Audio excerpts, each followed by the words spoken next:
தமிழ் திரையுலகில் தற்போது பரபரப்பான சூழல் உருவாகி இருக்கு. திரைப்படத்துறையில தயாரிப்பாளர்களுக்கு ஏற்பட்டிருக்கக்கூடிய தொடர் சிக்கல்களுக்கு தமிழக அரசு உடனடியா தலையிட்டு உரிய தீர்வு காணணும் அப்படின்ட்டு வலியுறுத்தி சென்னை தயாரிப்பாளர் சங்கம் சார்பில் அவசர ஆலோசனை கூட்டம் நடத்திருக்காங்க. இந்த கூட்டத்தில் எடுத்த அதிரடியான முடிவுகளை பற்றி ஜெம் சினிமாஸ்ல ஃபுல்லா பார்க்கலாம்.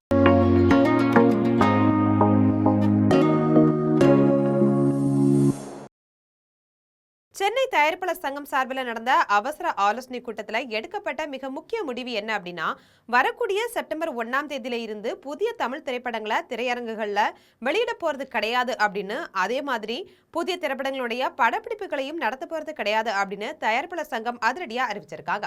அது மட்டும் இல்லாம திரையரங்குகள்ல வெளியாகக்கூடிய திரைப்படங்களை திரையரங்கு வெளியீட்டிற்கு பிறகு குறைந்தது 8 வாரங்கள், அதாவது 2 மாதங்கள் கடந்ததுக்கு அப்புறம் தான் ஓடிடி தளங்கள்ல வெளியிடணும் அப்படின்ற கட்டாய நிபந்தனை சங்கம் திட்டவட்டமா வலியுறுத்தியிருக்காங்க.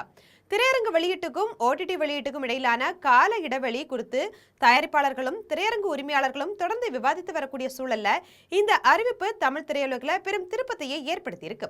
தயாரிப்பாளர் சங்கத்தினுடைய இந்த திடீர் வேலைநிறுத்த அறிவிப்பால செப்டம்பர் மாதத்துல திரைக்கு வர இருந்த பல முன்னணி படங்களுடைய வெளியீட்டு திட்டங்கள் பெரும் கேள்விக்குறியாக இருக்குன்னு தான் சொல்லணுமே.